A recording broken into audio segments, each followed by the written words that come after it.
All right. Bant Bow. For those that weren't watching yesterday or aren't familiar with Standard, the bow in Bant Bow refers to Vivien Arkbow here. So pay X, discard a card from your hand. Look at the top X cards of your library. Put a creature with converted mana cost X or less from among them onto the battlefield.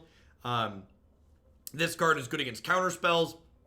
It's also just good with Frilled Mystic in general, because if you have a Frilled Mystic in your opening hand, or you have a Frilled Mystic in your hand and they don't play something you want to counter, you can instead activate Bow and then still use your mana for the turn, which is nice.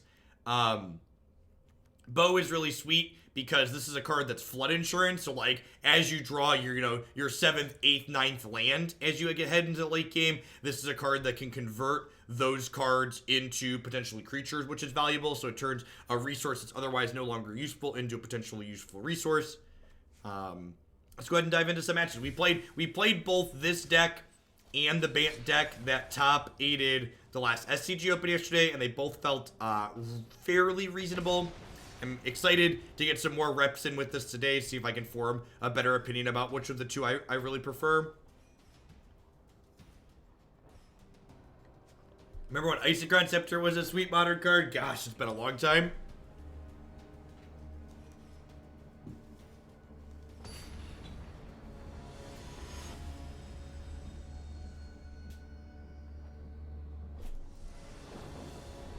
Stupid desk. Yep, set me up.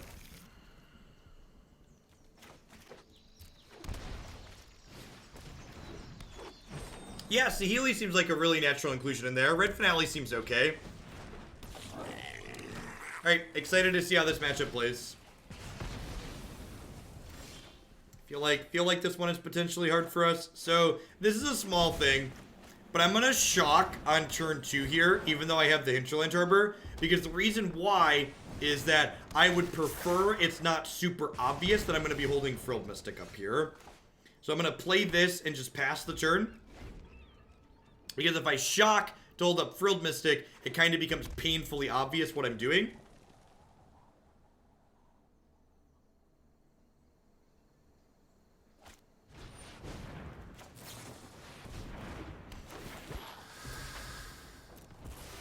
I think Spark Double's a little bit too cute.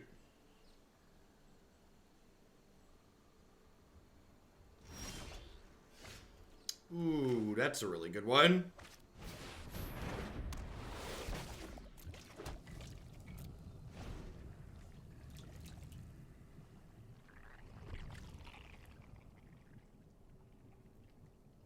So, like, best draw in our deck from here is, like, Lyra. Bow's a close second, because Bow could eventually turn into a Lyra. Well, they're a little bit of a bigger red deck. They got Rekindling Phoenix in their main. Interesting.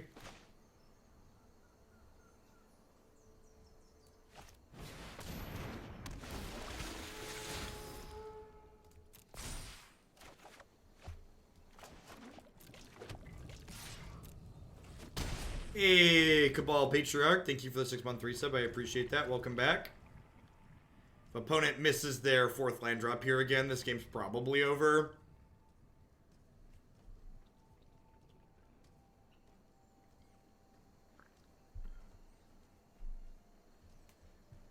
We did not drop overnight. That's very true.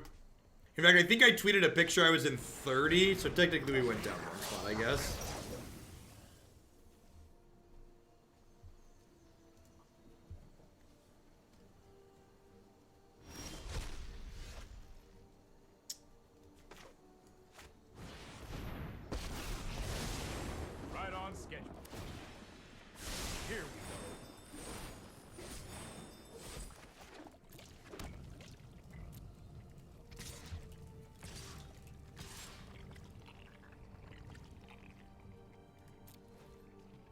I'm just gonna do this. Just like close this game out.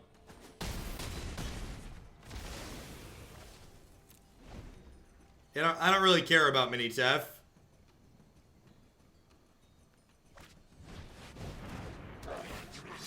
Suppose that's how it was meant to happen.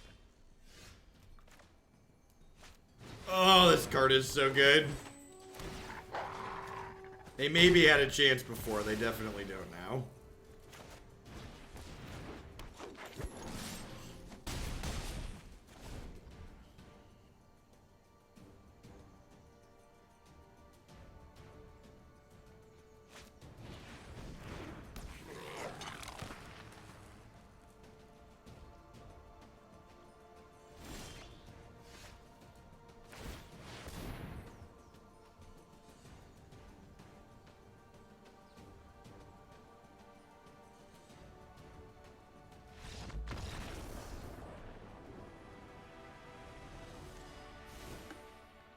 Yeah, I think with like a really good draw, our red matchup is almost certainly not good.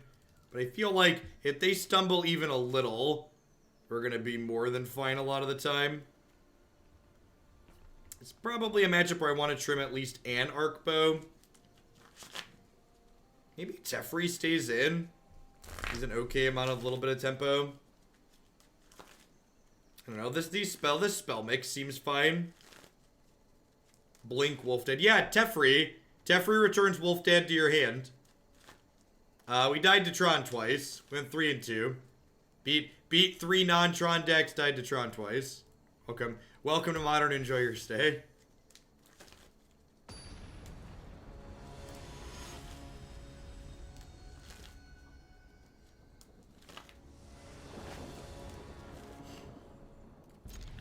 Now, this hand has a lot of good spells in it. Unfortunately, it's going to take a lot of damage from its mana. Drawing that is a good draw.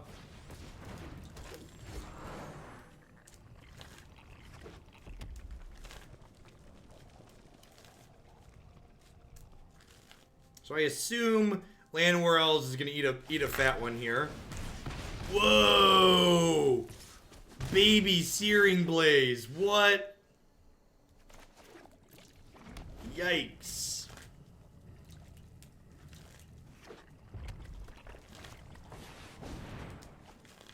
Their sequencing here is interesting. So they elected to do that pre-combat because it allowed them to get an extra damage here.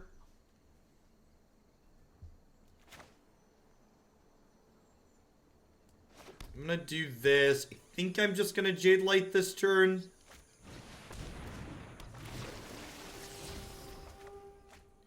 Rekindling Phoenix is quite annoying.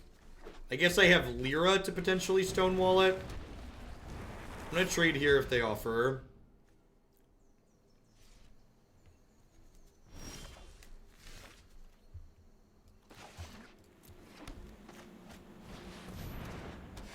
If they don't have double removal for Lyra, we could be okay. But if they have a way to kill Lyra, we're gonna be in a lot of trouble here. We are on track for just playing our Angel. You're not wrong.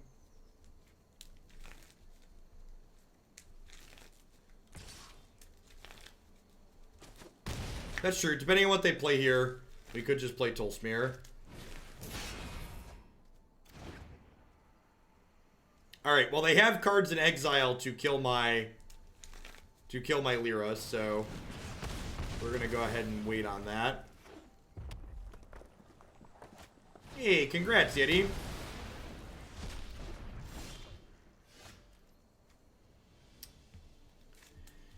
I think I just Tolsimir, eat their 2/2 here. I go up to 14 and have 6 power. And then, like, not only does this gain me life and put 6 power into play, but now I can just, like, potentially be in a position to race here.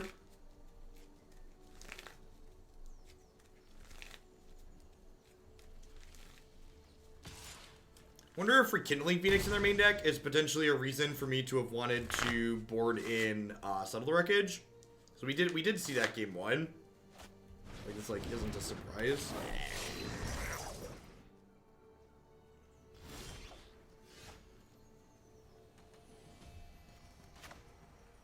I think I just do this.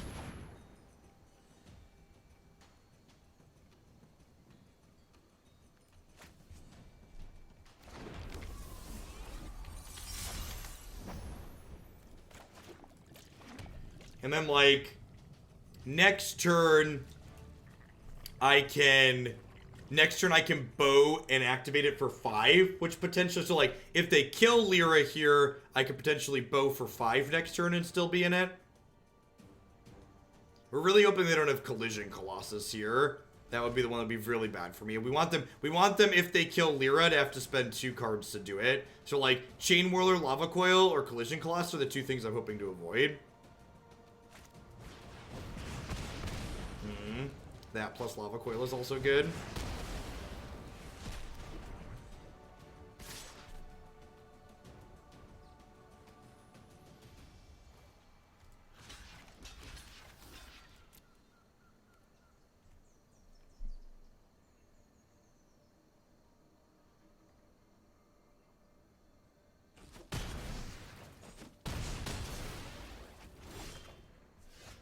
That's a Knight of Autumn. So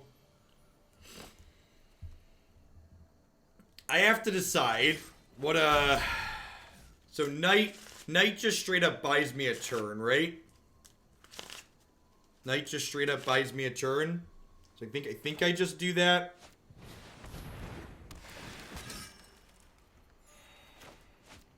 I could like bow for 5. But like the Knight's kind of like a time walk in a way, and it means I get to like get deeper looks for Lyra. Another Tolsimir off the bow could also work,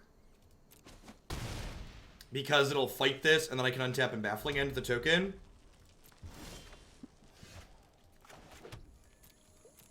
Another Knight of Autumn also buys me a turn, in which I get to go ahead and race here.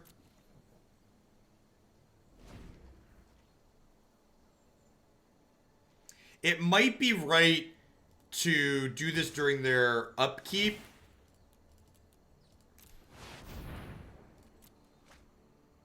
So that way they can't draw a burn spell and kill me in response.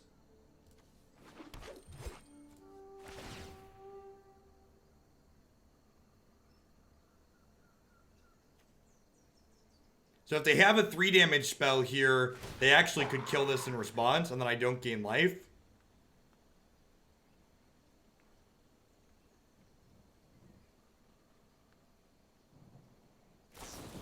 So my opponent actually messed up here. If they would have killed this in response to the token getting made, the token wouldn't gain me life and it wouldn't get to fight. That's a pretty big deal. I should have done it during their upkeep to prevent that. So I think I'm gonna upkeep this time around.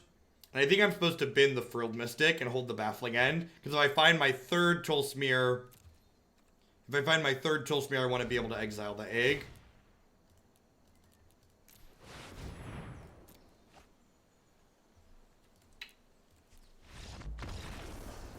Shalai and Lyra both let us live there. So what we had 2 Lyras, 2 Shalais, and a Tolsimir. We had 2 Lyras, 2 Shalais, a Tolsimir, and a Knight of Autumn. So I had 6 hits in my deck, and I knew none of them were in the bottom 6, and there were like 40-ish cards. So we had 6. What was our chances to hit there? I want to calculate it. I want to know how unlucky we were. So we're like 43 cards in my deck, minus the 6 in the bottom. So there's like 38 cards, 6 hits, 7 looks. I want 1. We were 73% to hit there. You're about 25% to miss. It was a really close game, all things considered, for sure.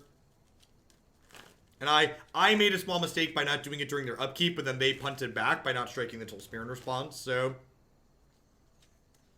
But if the Lightning Strike was their draw for the turn that turn, I ultimately lost myself that game, because if I would have Tolsimired in during their upkeep, I would have ate the Phoenix, and the Baffling End would have taken care of the token.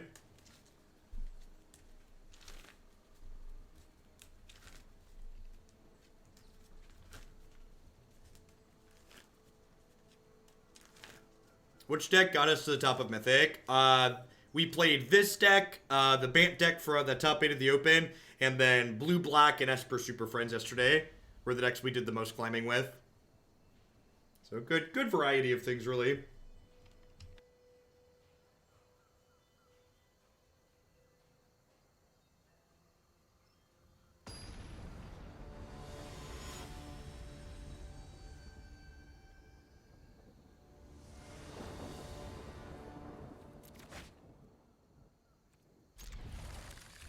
Yep.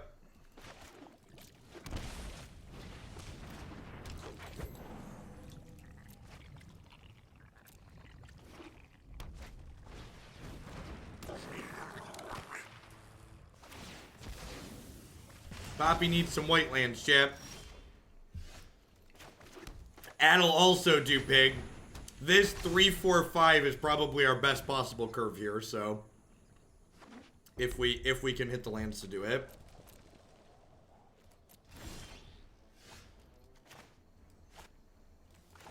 Do I wait on this and just put this into play tapped? I think I do, because playing this sooner Especially when they're about to have like a Goblin Chain Whirler turn potentially.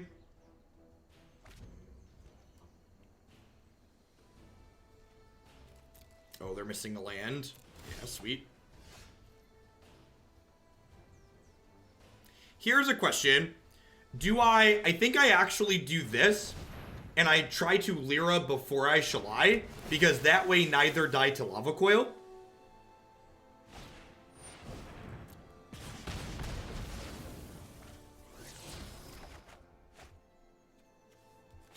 Alright, things are coming up Millhouse, chat. Things are coming up Millhouse.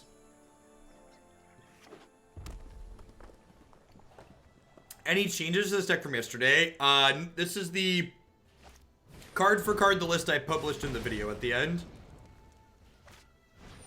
Thoughts on having an ELO or rating for Magic players like they have in chess? I think well, for starters, all ladder systems are loosely based on a system that's similar to ELO. Second is that an ELO rating directly correlated to what we see in chess, in my opinion, doesn't make sense for a game like Magic that has an incredible amount of variance by design. So the ELO ranking system that's created for chess to define player skill is being applied to a game where the better player wins most of the time.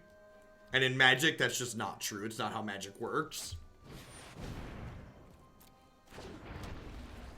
Hey, Ruin, thank you for the 4-month resub. I appreciate that. Welcome back. Thanks for keeping me around. All right, the game has ended. We have won. Maybe I want a third Shalai in the 75. Three Shalai, 3 Lyra is probably just where I want to be in life. It's garbage time. You don't have to go home, but you can't play here. Before we drew the Veto, my opponent had a chance to have interaction to play through this, but with the Veto, there's just no chance.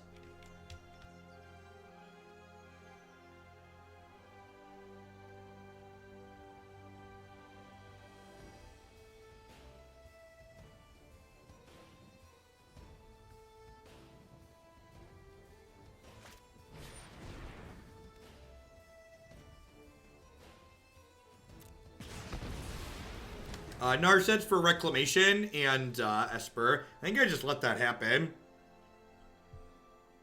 I think I'm just like only countering things that are threatening my angels at this point.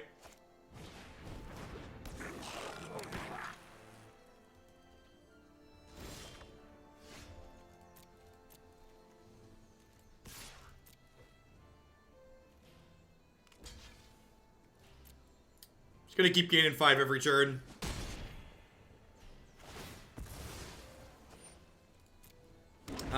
Because I have these lands in my hand already, I'm actually just going to be super conservative here. I'm going to play this out, gain another 4, and then next turn I'll be able to start activating Shalai while holding up Vetoes, so...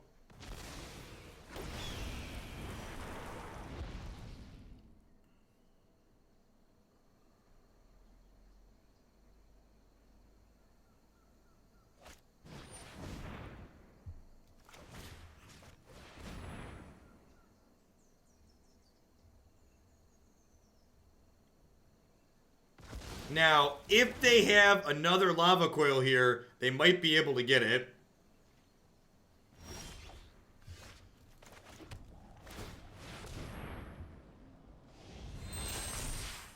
Again, just going to be hyper conservative, not attacking this into here and letting them trade. Shalai is just going to grow the squad every turn for the rest of the game. Once I can attack with this into the Phoenix and not have it die to Lightning Strike, I'll start attacking, I think. But, like, I'm at 35. There's no reason not to just be hyper-conservative here, I don't think. Especially when this is only, like, 1 activation away from being outside of, like, Collision Colossus range.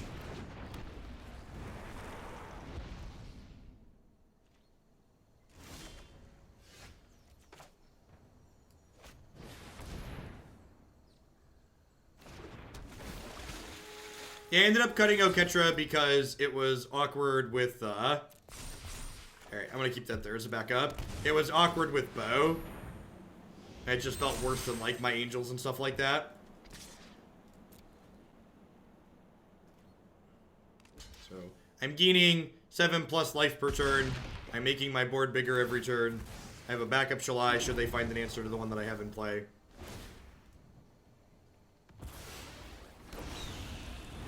This game will probably go down as the most Shalai activations ever if this red opponent decides they want to keep playing.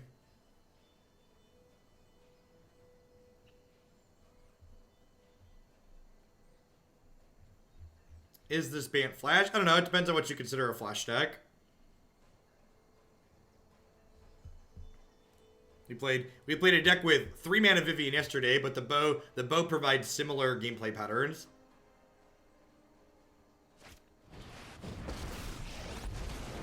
Hey, over here. What's that smell? Oh, it's you burning.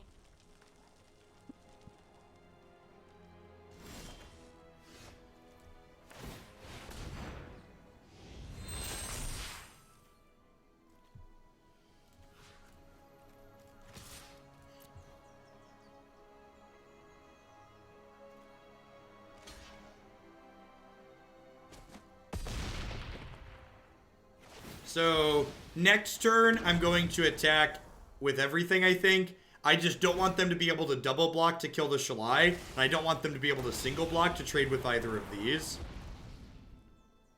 And yeah, as long as I have Shalai in play, their Chandra has to hit herself. Alright, if they have a Lava Coil in hand, they can kill my Shalai here. Lava Coil, Lightning Strike, Fanatical Firebrand kills my Angel.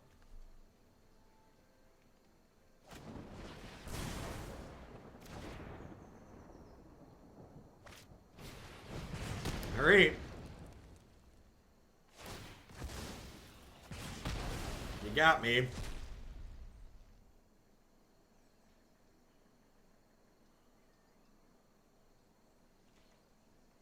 If I draw an untapped land, I get to Shalai and activate in the same turn.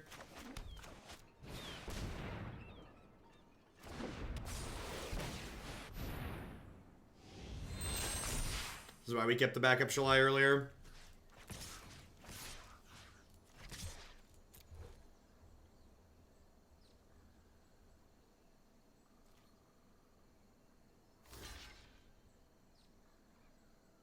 Not surprised to see double block happen here. I get the Chandra off the table though. Which means with the Chandra gone, their chances of being able to hit double burn spells to kill my Shalai become basically non-existent. So I'm trading my Jadelight for their Chandra here. I'm up to 57. We're gonna start. Am I gonna start holding lands? I might start holding lands at this point. Although if I play 2 more lands, I can double activate Shalai every turn. Holding lands would be good in the event that I draw a bow, which would be nice.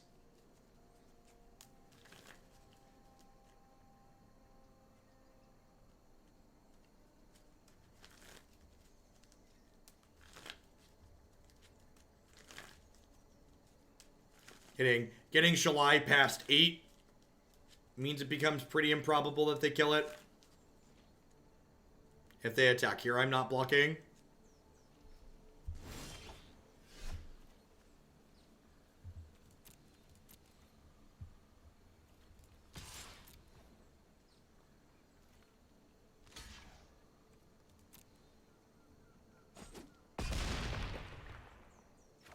Yeah, I don't actually have any removal spells for Phoenix in my 60 at the moment. This should push the game into our favor very quickly.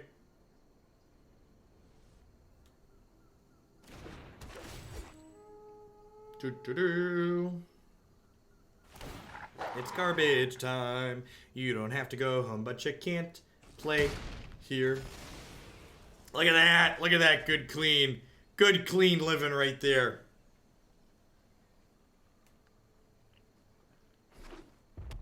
Deputy's not very good against red aggro. They just have lots of ways to kill it. So yeah, I board out Deputy in this matchup. Just play Felidar Sovereign. That's the tipping point.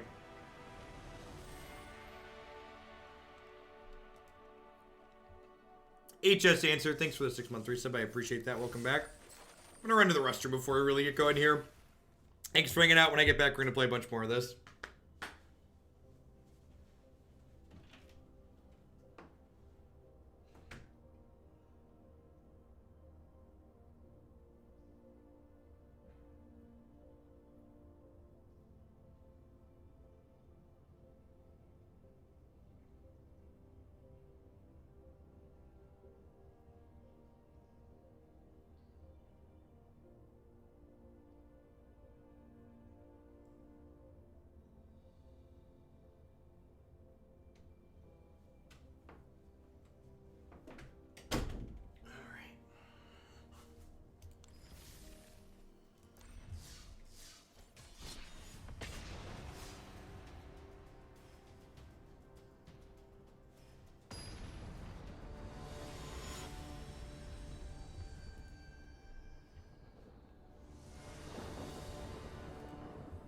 Oh no! It's my rival from when I was growing up playing Pokemon games on the Game Boy. It's red.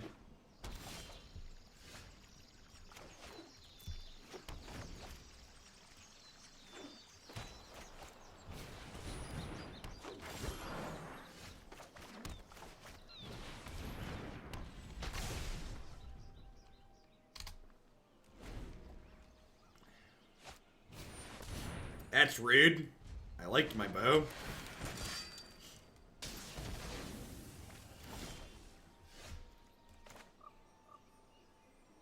Did they miss a land drop? They missed a land drop, right? So I'm going to go ahead and Deputy their Mana Dork.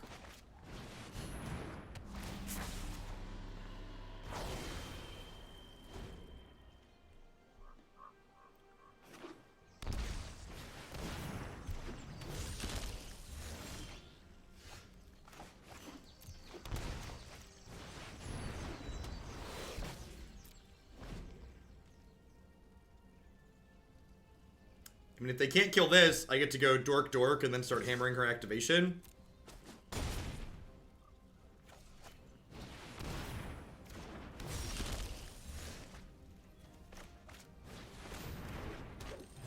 I'm playing like Naya Hero.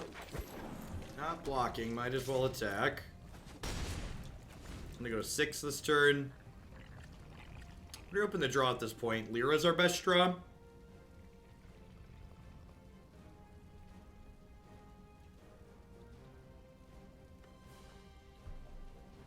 Nah, you probably are just dead to the other Bantless Navier. They grind better than we do, which could be a reason to like not play this over the other list. I think there really isn't a solution to how do you outgrind Hydra Creases. Deputy is a good draw, isn't it? Yikes. That's a lot of beef over there, opponent.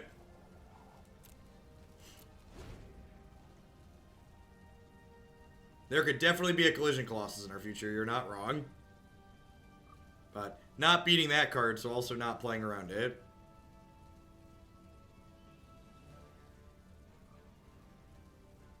Is Stream Decker off?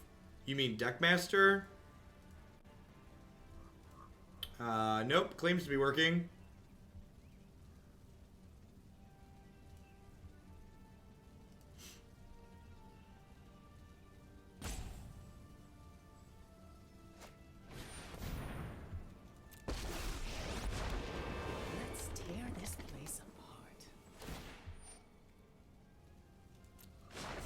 Still walk away.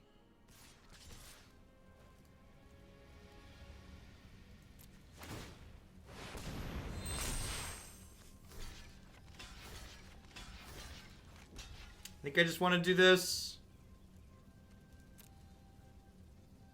I'm going to 2 here, but I have Shalai in play to give me hexproof. That's unfortunate.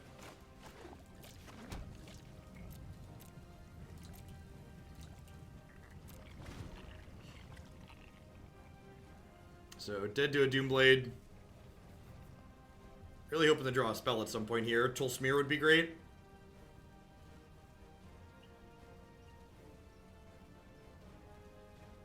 You prefer blocking with Deputy to only lose 1 creature.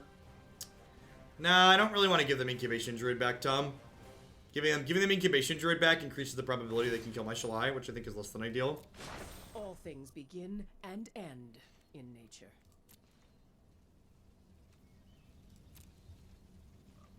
No play here is real good for us.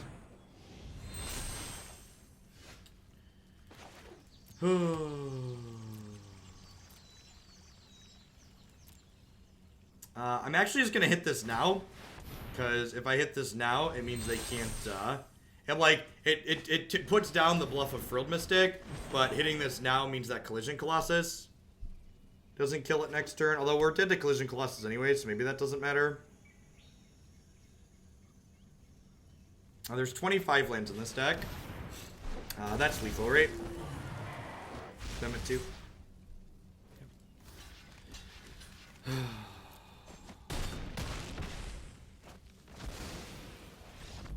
That's magic.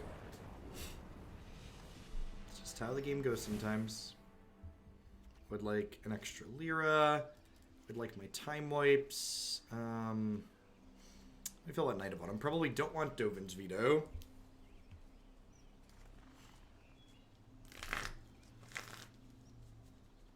That's true. We did draw a bow. Opponent had a Knight of Autumn. Yeah, do I want the extra one of these? It makes their Vivien worse. It's also like a little bit of a tempo play.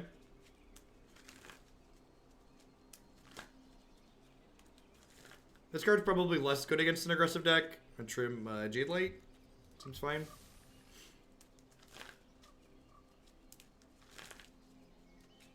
Why don't you think Time Raveler does enough? One of the things you have to realize about Time Raveler is that it's a card where the floor on it is very high. Even when Time Raveler is bad, he's still very reasonable. Bounce their thing, draw a card, stop their Vivien seems more than fine. Honest question, what are the indicators you look for when you side in Time Wipe? Your opponent having lots of creatures. Time Wipe is a card that is good against decks full of creatures. Why are we playing Time Wipe over Cleansing Nova? Because I'm playing a lot of creatures. See how many creatures are in my deck? And because I'm only boarding in a card like Time Wipe against creature decks, the alt text on Cleansing Nova doesn't really matter. Time Wipe picks up my cards like Frilled Mystic and other things.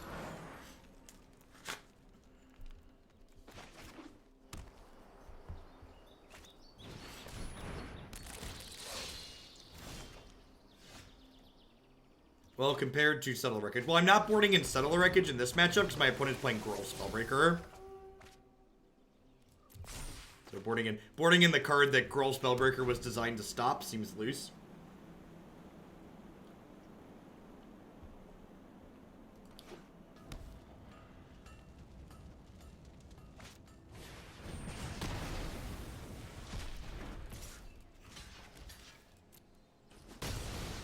Green source. Perfect.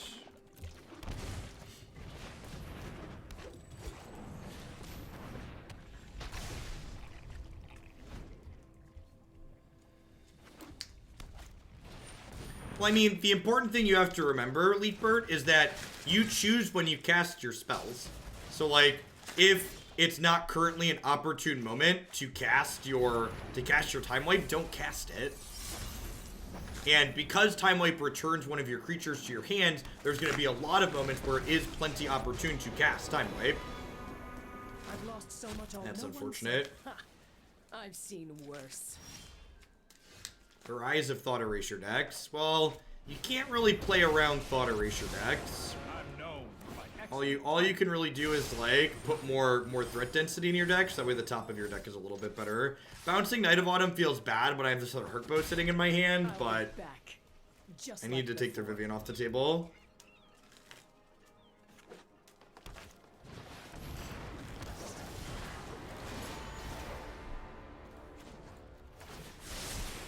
Trust me, I have a plan.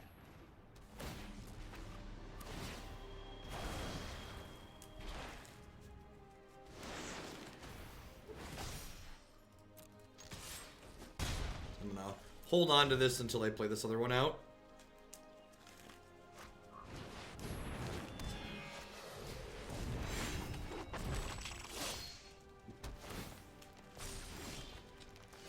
In a pretty bad spot here. I'll protect you. Trust me, you'll thank me later. Don't worry, I got you.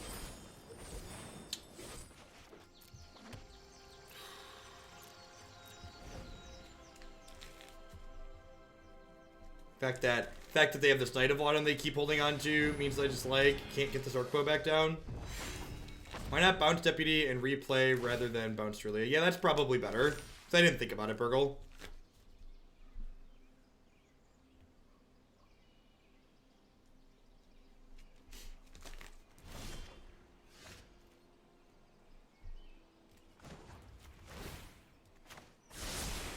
This might be a bad idea. You know, I don't know that we can beat this Oketra. Yeah, I don't think we're gonna beat the Oketra plus the Knight.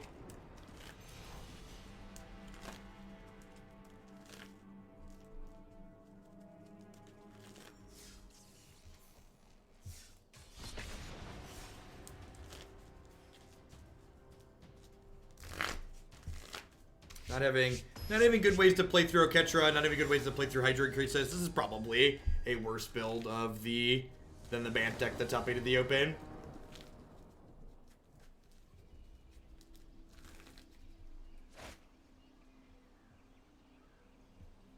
Happy Friday to you too, Abyssal Snowstorm. Yeah, it's fine. Not amazing, but fine.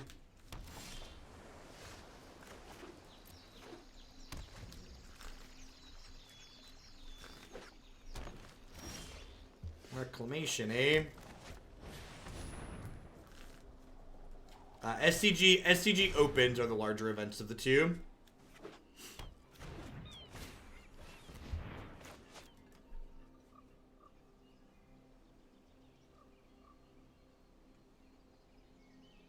So, Hippity Bow is a card that's flood insurance. It's a card that turns extra resources that are no longer useful into something potentially useful. You mean an SCG Classic, maybe? Or an SCG IQ? IQs are really small. So there definitely wasn't an SCG Open won by a Grixis deck. That's not true.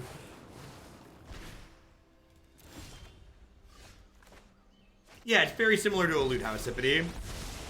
I know my responsibility. No, I am not making this up as I go.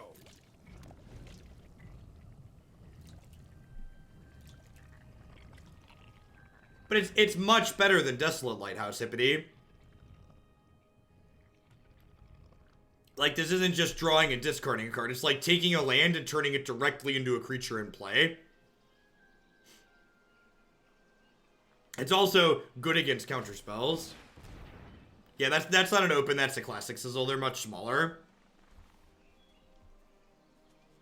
And in my experience, the top 8 of those classics, frequently people split and then they don't always play it out.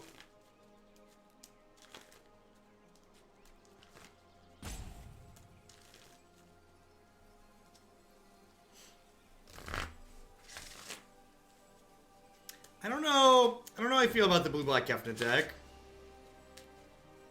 It was like okay the first time through. Had a lot of mid-range deck problems the second time through.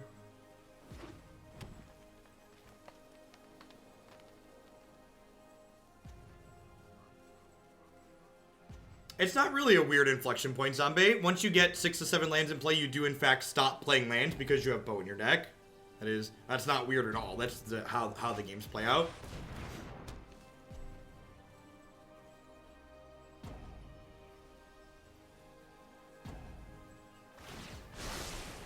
To the library.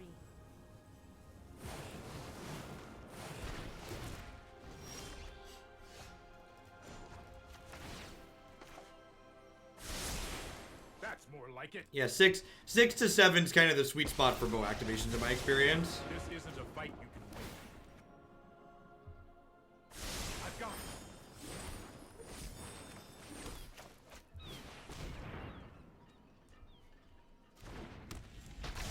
Well, they actually are going to use all that free mana Swift because they have Blast Zone. Because again, the Wilderness Reclamation deck got infinite new tools that are good for it.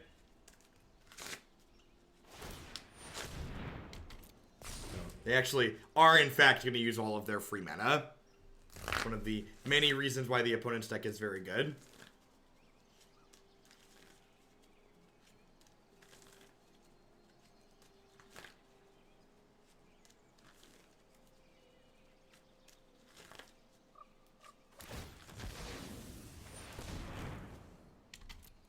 Only time will tell.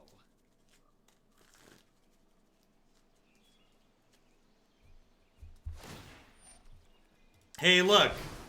The past is never forgotten. Yep.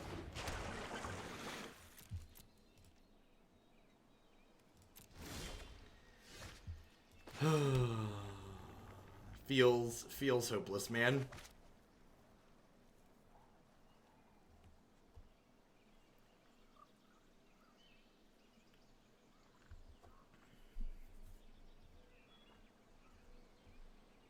I could, like, activate Bow now and dig for a Deputy against Surtrez Canta, but then they just, like, play Reclamation and then like have Blaststone up too.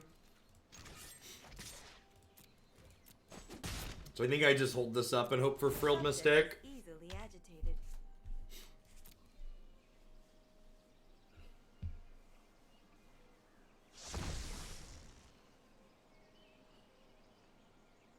No, this is good. I wanted to play this matchup. I wanted to see how it felt. Currently feels really rancid, which is probably not too far off of what I should expect. Let me aid your research. We have a lot of meaningful disruption, but we also don't have a particularly fast clock. And now Root Snares here is gonna let them keep their Tamiyo alive through whatever we have.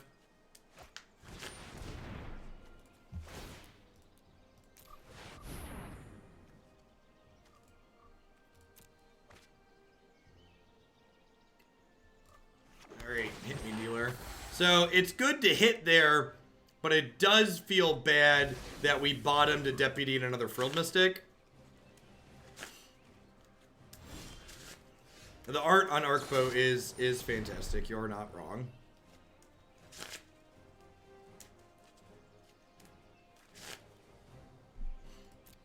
I think I want to hold Arkbow activation.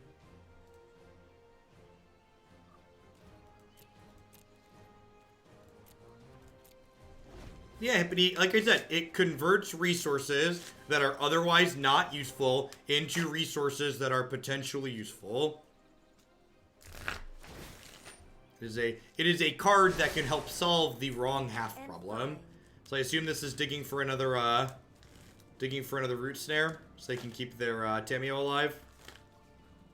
And again, because every Tamiyo activation puts all the extra cards in their graveyard for whatever reason, it helps flip their search for Azcanta, and it helps thin their deck, so that way they eventually get to start thinning out to, what's it called sooner?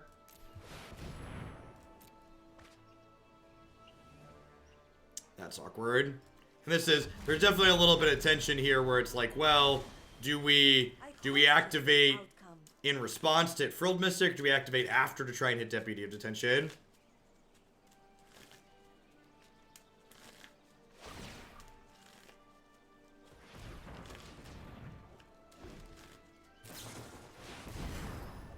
So now they have Nexus of Fate, they have Wilderness Proclamation plus Azcanta deck that has less than 30 cards. I mean, War Boss is a card that's good when you need a clock. So if they take another turn here, I'm going to concede because they're statistically unlikely to brick. And if they have a bounce spell here, they're going to get to bounce by Deputy of Detention, which will get their Tamiyo back, which means their probability of bricking is just like astronomically low.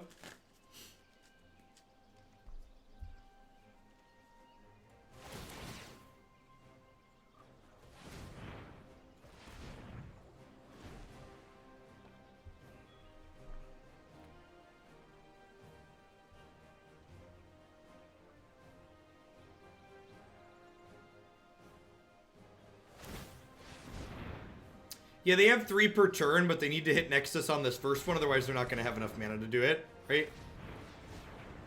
Because this untap happens, and now... Oh, they just already had Nexus in their hand, sure.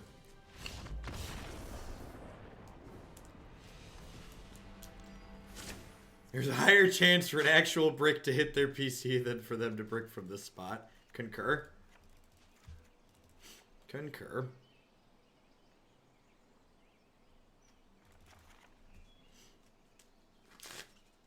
Is their win con a flashy crisis? No, their win con usually is there's a 2-mana spell that returns a permanent to its owner's hand and amasses 1. That's their eventual win con once they're taking infinite turns. Gosh, Godok Teague would be sweet in this matchup. That card needs a reprint for Modern too. Could we have just had that reprinted?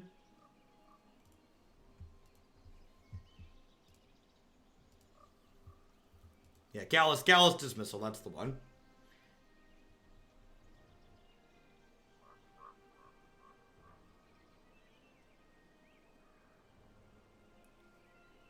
Oh, it is in UMA, okay.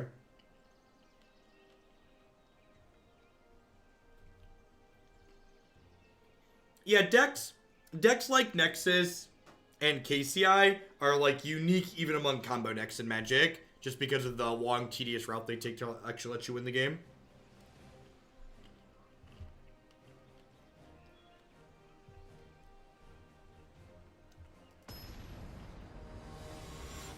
Yeah, I agree, Kazooie the King.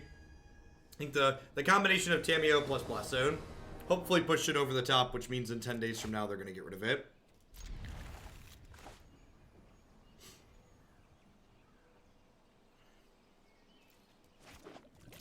Yeah, playing a card like the Mill Enchantment's kind of bad, though, because it puts a card in your deck that's only good when you're ready to combo. And the reason why winning with something like, what's it called is good, the Callous Dismissal, is because Callous Dismissal is an anti-hate card that just, like, also happens to win you the game eventually.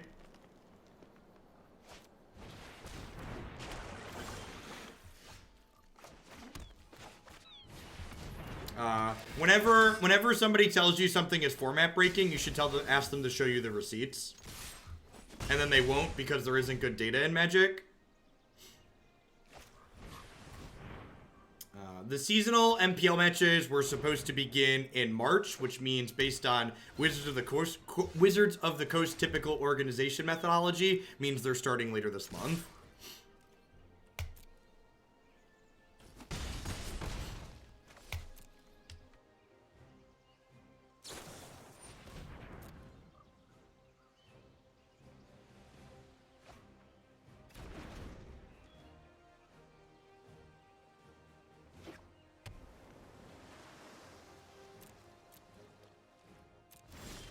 I mean, Magic's had good data off of Magic Online long before Arena ever existed.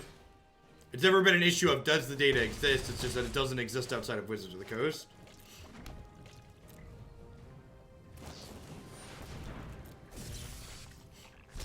Looks like another high variance all-in combo deck, Garden Variety Troll.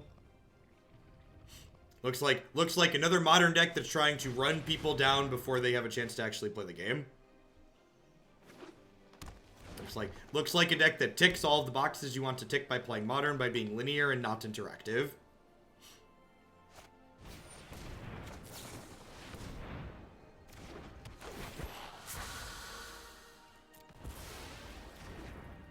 Yeah, this is definitely a very good hand. If I have hands that can win, they definitely look something like this.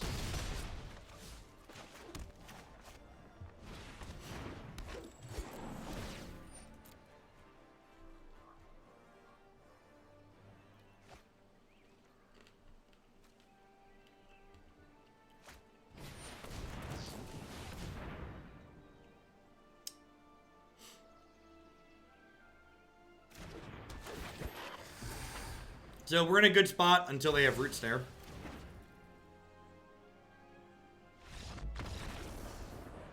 Sweet.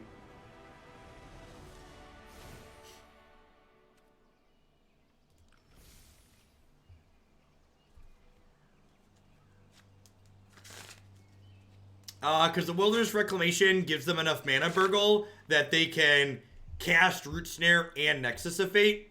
And I'm going to be obligated to cast the Nexus of Fate, so I might as well just cast the Wilderness Reclamation.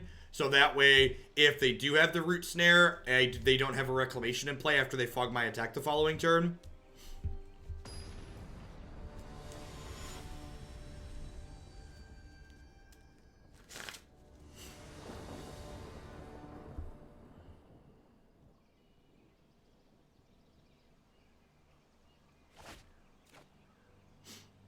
I think playing cards in Modern because you think they're well positioned is a fool's errand. I think you should play cards that are powerful and proactive, and Spell Snare is not really that. The types of decks that want to play the card Spell Snare are not very good. If your only reason to play a card in Modern is because you think it's well positioned, you should smack yourself and be like, no, stop it, kill people instead. Just Cora Lurka, thank you for the brand new Prime support, I appreciate that. Welcome, welcome, thanks for keeping me employed here.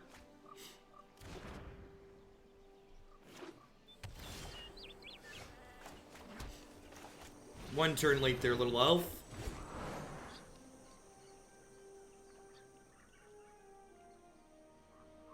I'd argue Spellstar's not even that good in those matchups, Pike.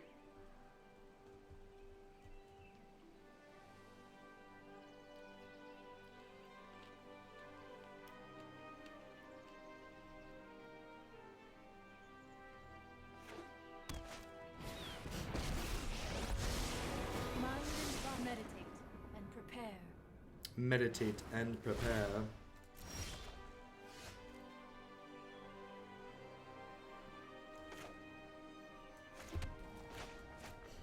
I'm gonna play this, and then I'm gonna smack Narset here.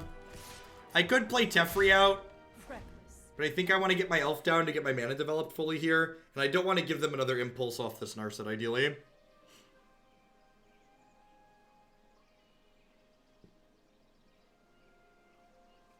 Sure. So, Pike, so your argument is if you're playing a bad deck, you need to play a bad card like Spellsnare to prop you up because your deck's not good.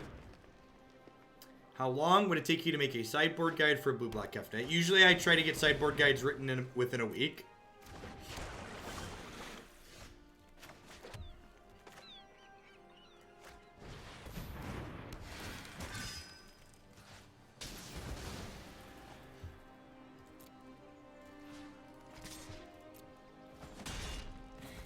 I was not prepared for this.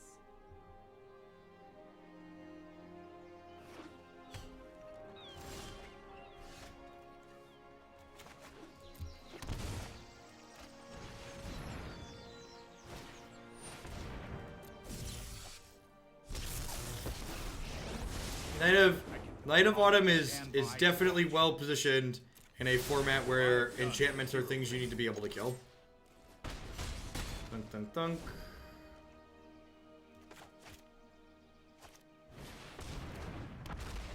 Yeah, definitely won't have time to write a sideboard guide by tomorrow, Zanman, if you donated for one. Sam Pond coming out with a $20 tip. Get the doctored list of Black Widow Scratch back in the queue. 10 out of 10.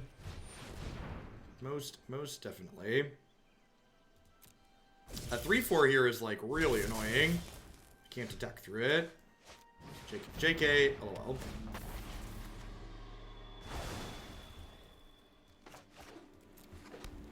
Having to find paper magic cards is so frustrating and tedious.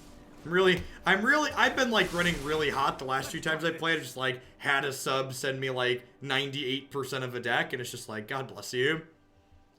I'd never play paper magic if I didn't have people that could send me decks. It's just too tedious to find cards.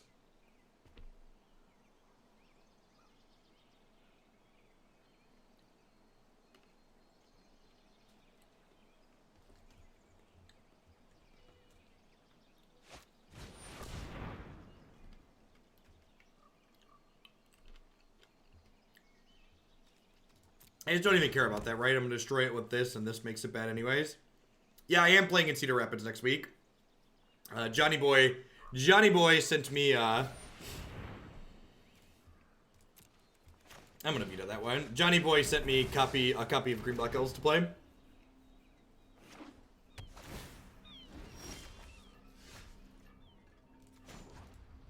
Do I even want to kill this?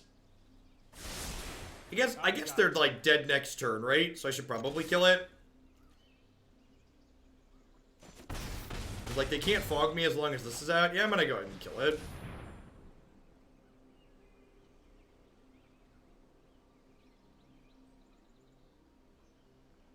The big question in my mind for this build versus the Bant build, the Vivien Bant build that we've seen going around that we played yesterday at the top 8 of the open is how does this deck stack up against Esper versus that other build? So, like, I think this deck's probably worse than, like, a Bant Mirror, but, like, if it's better against Esper, maybe that balances out.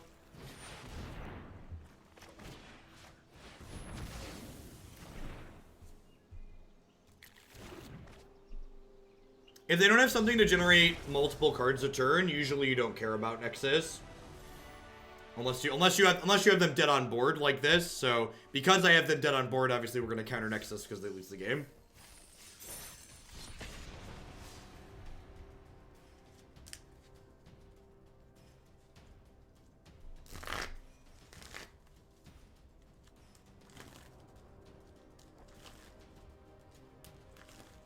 Dovin exerting executive privilege. Nope.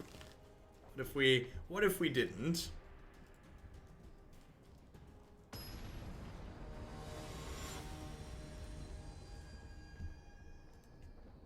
Considering this for the MCQ, I don't know. I'm considering all things that seem reasonable.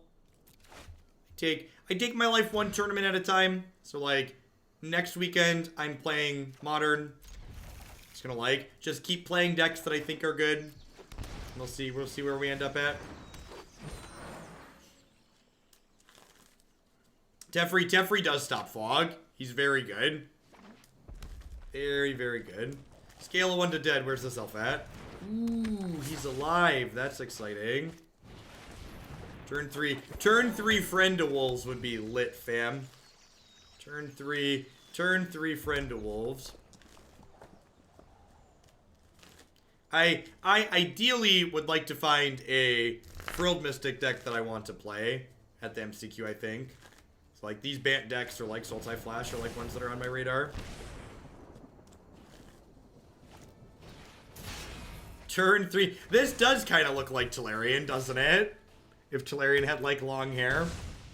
That's great. Ooh, that's a good one. I think I'd actually rather do this first.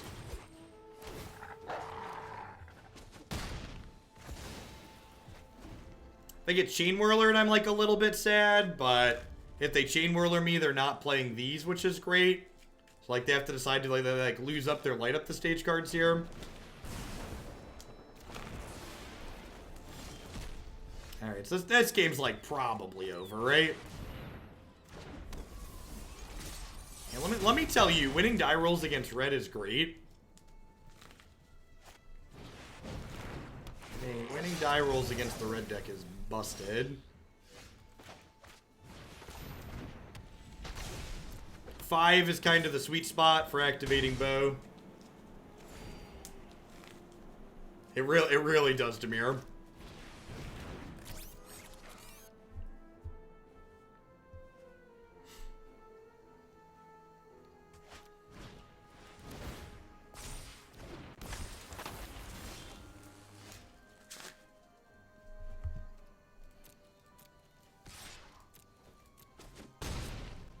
I'm just gonna pass here. This could be a Frilled Mystic. This could be a Shalai. This could be another Tolsimir. So, got a mystery card here.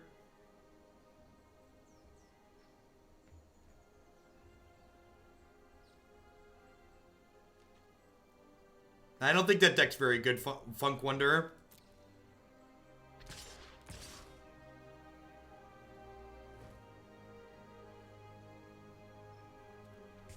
This was in the same, I think we're card for card, the same list from the YouTube video. It's a Llanowar Elves and you know it. Yeah, quite possibly.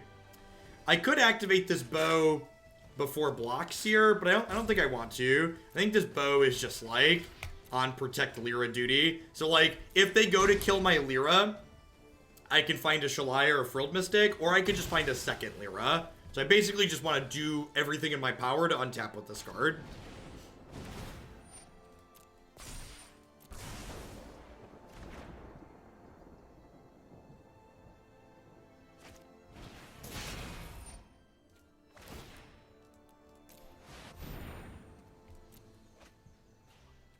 Oh, yeah. Taste it. Taste it.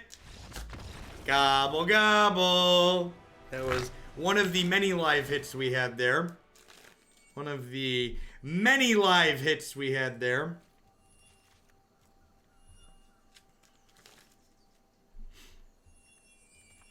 Bow is a very good Magic card. I am confident that Bow is a good Magic card. Now, where that good Magic card ends up in the format, uncertain, but definitely happy with it in terms of like what it does as a Magic the Gathering card. Yeah, I definitely want Baffling End. I think this is fine. This is how I sideboarded last time.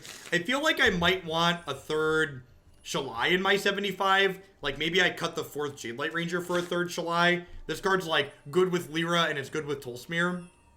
It's great with Deputy of Detention, too. Especially game 1's, like, protecting your otherwise fragile removal spell. Cheering for that, Shalai. Thanks, Sufa. Hope you're having a good Friday.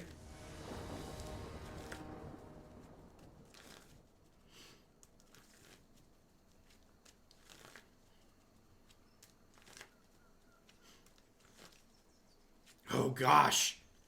What set is Spell Queller in? Is there possible that Spell Queller gets printed into the new non-rotating format? How far back is that one? Babygambles.gov. Thanks for the 4-month resub. I appreciate that. Welcome back. Eldritch Moon. Gosh, Please go back to Shadows, Watsy. Please go back to Shadows. I really want them to go back to Shadows.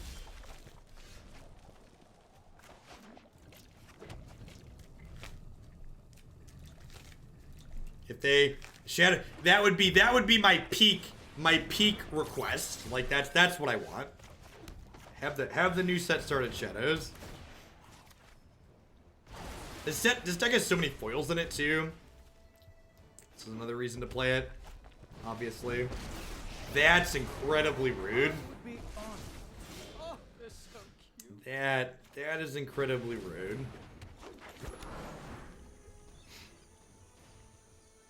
Origins is a lot of sets to program. My assistants are painfully sloppy.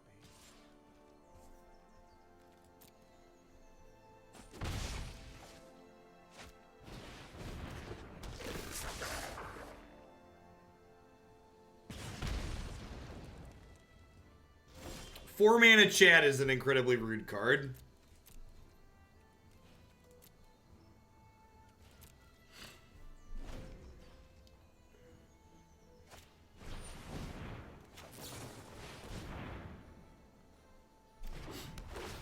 Trigger.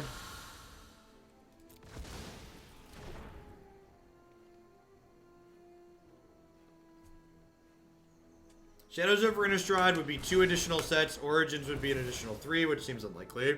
They also, if I recall correctly, there were also, they had some Shadows over Innistrad's cards programmed before. They never sold them, but they had some programmed, I believe they said. Lego Level, thank you for the 8-month resub. I appreciate that. Welcome back. Shadows was in the original build of Arena. That's good to know.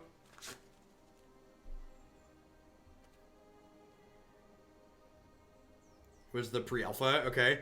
So, do I hold up Frilled Mystic here, or do I go Elf, Knight of Autumn? Elf Knight of Autumn is, like, pretty mediocre in the face of Goblin Chainwhirler, but I feel like if they had Goblin Chainwhirler, they would have Whirly Boyed me last turn, right? So, hopefully my read is correct here.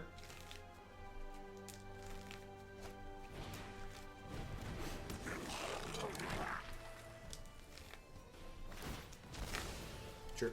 If they attack with this, I'm going to trade here.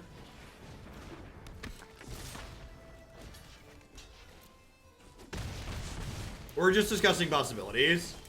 We're just like talking about cards that are fun to play with in our opinions. So this is going to trade here. Frilled Mystic's going to counter whatever their play is. We're waiting on like a Tolsimir or an Angel here, or even a Bow at this point.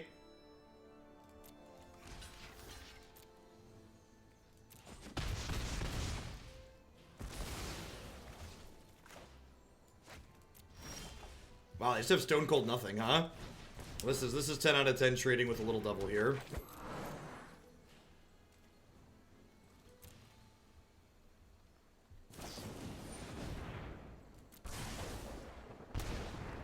I think I want to save Frilled Mystic for a threat here.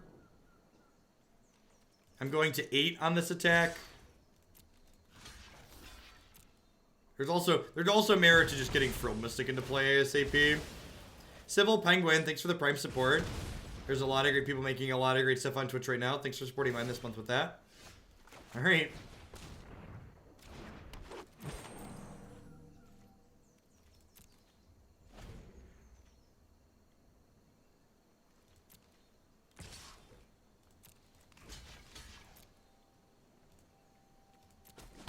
A Buddy Land or a Basic's not even a bad draw here because it lets me hold up Veto plus Mystic. I just don't want to deal with fetches. I think fetches make the mana too good. I'm gonna hold on to that for now.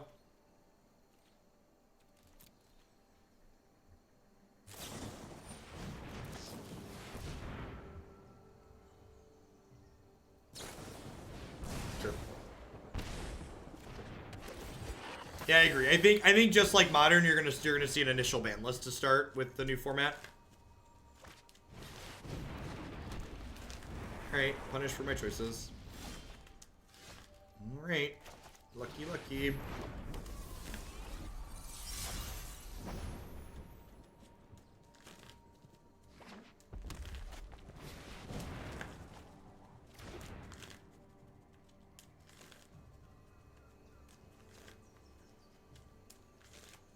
I mean, I don't know that my choices were wrong. Like, just because you get punished for making a decision doesn't mean the decision you made was strictly incorrect. It's something that's important to note about Magic. Well, that was an absurd draw. They're just not blocking. I guess that makes sense.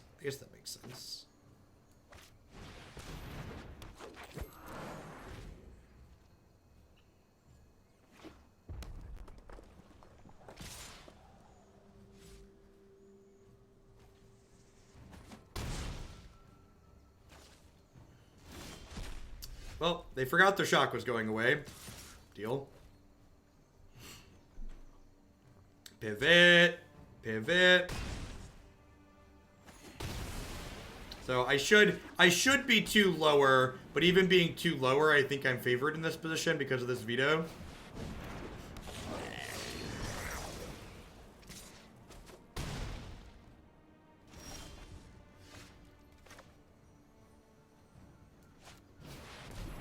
This card is so great.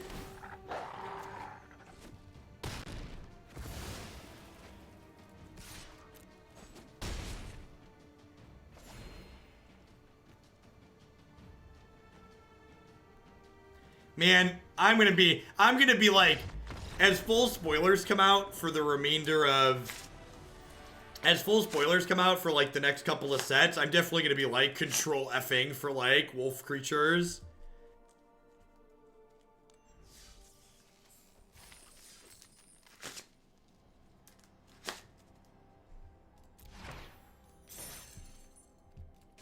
Play one more here before we move on to Green Black Citadel.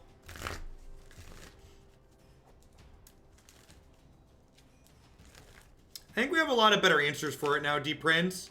Also, like, one of the things that's important to recognize about energy is that because the energy decks are so synergistic, like they need all their pieces to work together, it's hard for an energy deck to get better as more sets are printed. So it's more likely that non-energy decks get more powerful as a format gets bigger, which means the average power level of like the energy mid-range decks gets lower as the format as a whole powers up. Because like the more sets a format contains, the higher power level the average playable deck is.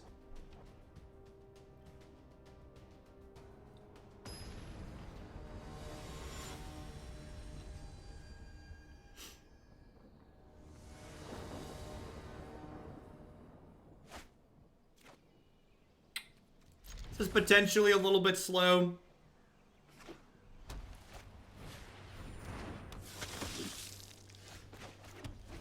I do. Elf gives me turn 3 Deputy at least, so that's nice. Those are gorgeous basics. Basic selector when, Watsy. Please and thank you.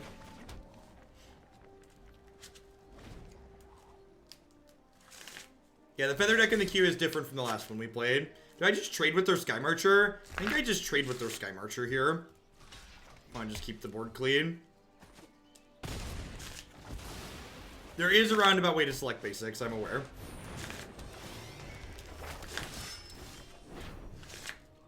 So, I'm going to go ahead and shock this in. And I'm going to Teferi bounce the Redanto Vanguard. This lets the token kill Teferi, but he was basically draw a card, gain some tempo, gain 2. I'll watch because I shocked for this. And then, hopefully, I kind of hope they have a third history this turn, so that way my Deputy can come down and clean up all these tokens. And then next turn I get to do this plus this, which is great. Really should have seen that coming. Yeah, I decided to tempo the Vanguard instead of the token because I have Deputy of Detention in my hand.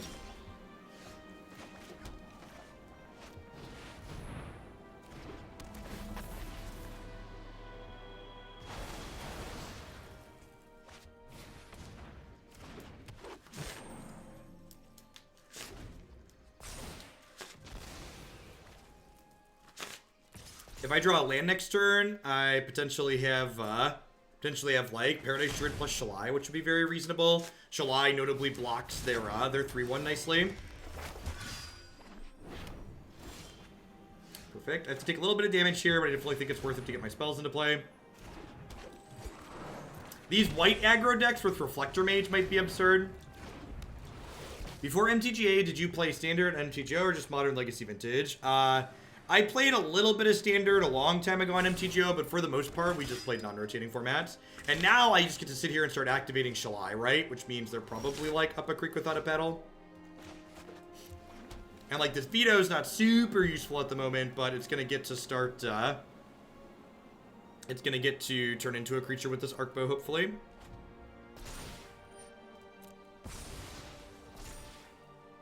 So if they have a Marshal, they could attack here. Just a Sky Marcher, sure. But they don't have a particularly good attack here because Shalai turns into a 4/5. So they get to trade this for 4 points of damage, I guess. Is this elf worth not taking 4 here? I don't think it is. I think I want to just block like this and then hit this.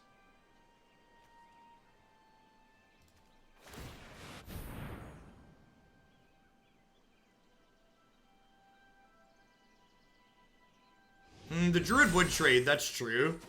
So maybe that's worth it. I don't know, like, all of my creatures are just pretty valuable because they're all, like, guaranteed to get bigger every turn. What if I cast an unbeatable card? How would my unbeatable card make you feel, opponent? You know, the more I play this, part of me wonders if I just want, like, more angels. I mean, if they deputy my Shalai, right? Then that's it. Like, the Lyra's still there destroying them. I think it's just, like, another Shalai. Like, a third... When I say more angels, I mean, like, a third Shalai. Is mostly what I mean.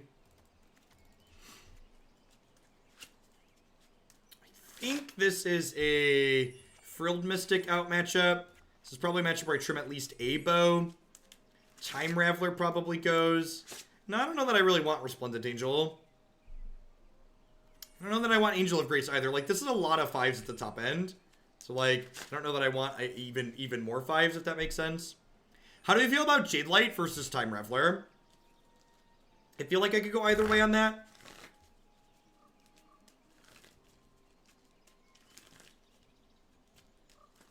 I think Jadelight's probably better. It draws us into lands, which is nice.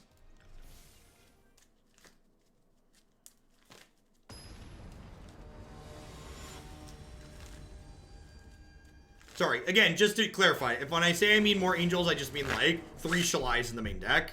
Like three Shalai, 3 Lyra main. Just like have more of that chunky top end that's really good against aggro. I don't know that I want to go as deep as Resplendent. Jadelight looks really good in this hand.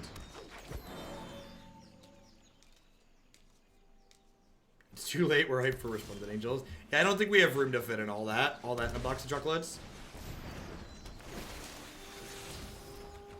Perfect. Baffling End. I think I'm gonna ditch that. I think my hand's good enough that I don't need that card.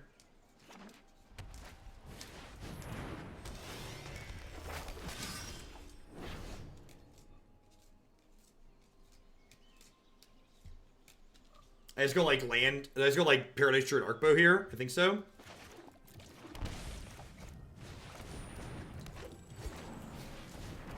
Yeah, but I think this deck as a whole is, like, pretty good against Esper Yeti.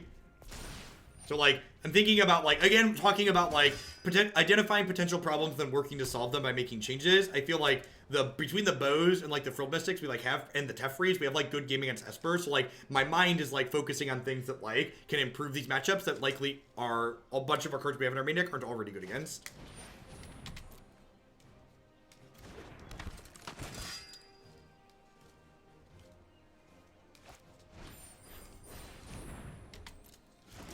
I was just sad because we were playing against Nexus of Fate, chat. Come on now. Don't you get sad when you play against Nexus of Fate too?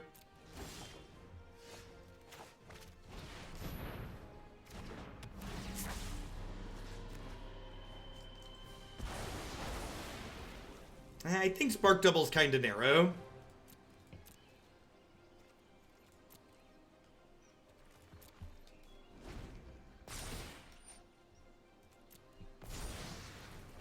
I drifted away during that match. Yeah, it was against. So we were playing against Nexus.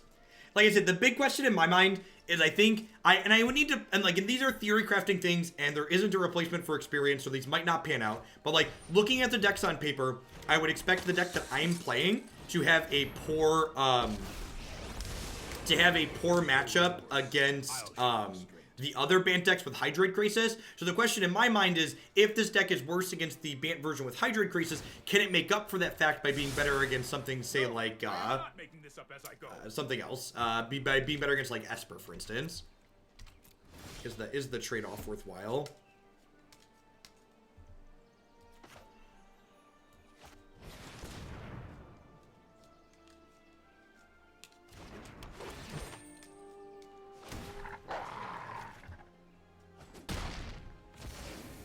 Are hungry. So I could play Lyra here, but like if I play Lyra, they just like bounce her and draw a card. So like by playing the Friend of Wolves here, they like get less value out of their Teferi bounce. And like now they've used their Teferi bounce on a wolf token, and I get to play a Lyra out, and they like don't necessarily have a way to interact with it. And Lyra will get to kill Teferi and then take over the board.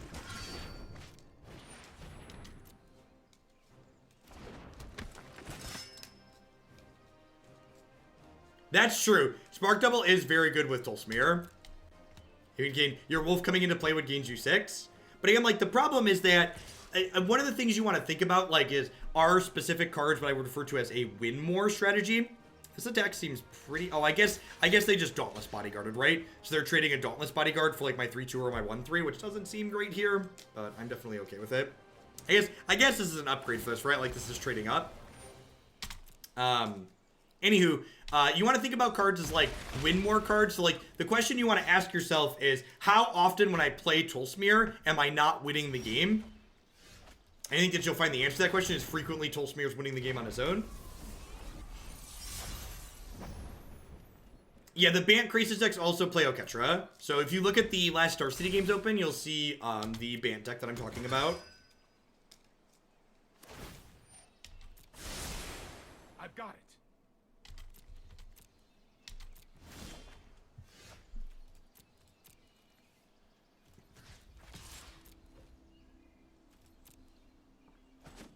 And like someone earlier was talking about not loving bow or time wipe in our creature deck, and like this board state's a great example of, well, when time wipe's not good, I just bow it away, right?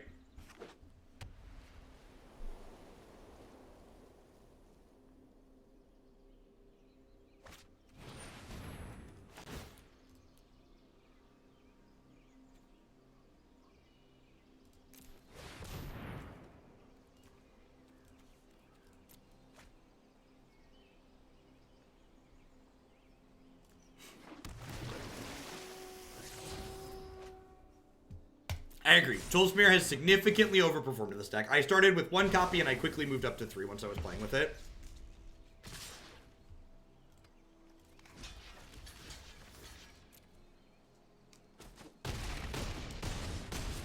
Easy blocks here with the Deputy on top of my deck. 2/2s.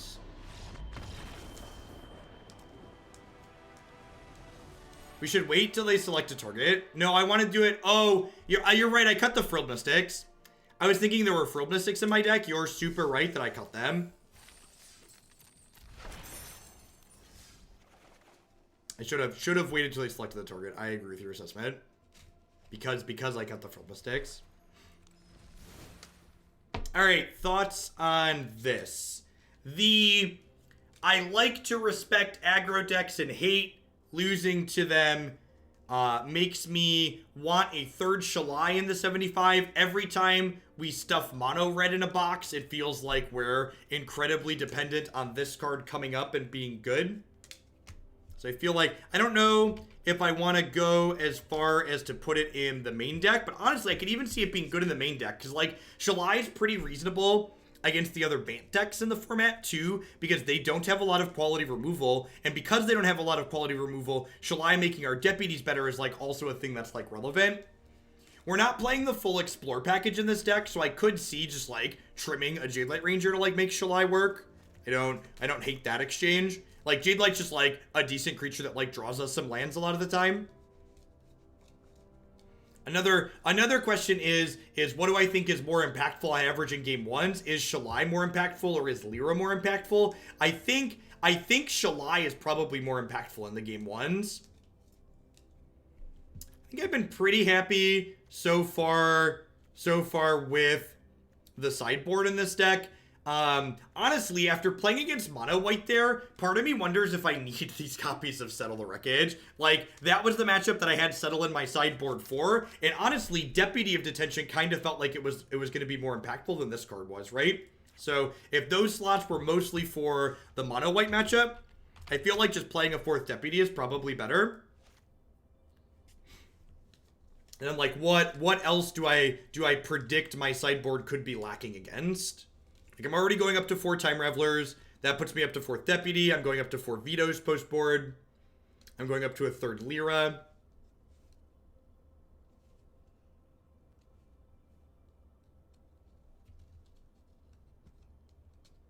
So the problem with Narset is that I'm not even sure I want this first Narset in here after we stuff Nexus, because this deck isn't good, or Narset isn't good in this deck like she's good in other decks. Like, if you look at the number of non-creature spells in my deck, Narset doesn't find many of them, right?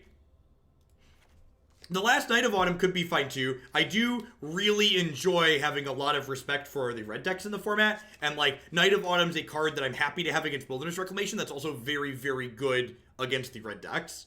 So I don't hate that. Just like having cards that like are efficient. Maybe a Prison Realm could be okay. The red decks having Rekindling Phoenix against us felt less than ideal a lot of the time. I wouldn't strictly hate like even going down to 2 Baffling Ends and like split them 2-2 with Prison Realm, just so I have like an efficient way to get rid of Phoenix. Also though, if I'm mostly worried about Phoenix, I could just play a couple copies of Seal Away, because this is another efficient 2-mana removal spell, and I don't think I really want Prison Realm against Planeswalker decks. So I think if I actually want this to be a card that can be good against red aggro, I like having more cheap spells in my deck. So I think I'm going to split these 2 in 2. I like being able to proactively remove things like, what's it called? Runaway Steamkin, so Baffling End's nice there, but Seal Away gives me a little bit of flexibility from they being on Rekindling Phoenix post board. Hey, Ketnese, thank you for the very generous tier 3 sub. I really appreciate that. The tier 3 subs, because they support me so much, they get to submit a deck every month to my queue, so be sure to submit one of those using the form on my website. Been running 1 Demystify. Demystify might be okay. I don't know, if I decide like the red matchup doesn't need 4 Knight of Autumns, I could see Demystify being fine. I think I like the idea of 2 Seal Away though. Phoenix was like kind of annoying. I feel like I'd want to play the Reclamation matchup more, because like while it felt bad game 1, I feel like post board it seems more than reasonable. I'm in the top 100 and don't know what to do with my life anymore. Well, you're probably gonna have to play a little bit more between now and the end of the month to stay in the top 1,000. All right, I think I'm happy with where we ended up at here. The numbers are like clean-ish overall. I feel like I have cohesive game plans in a lot of directions. So let's move along. We got a ton of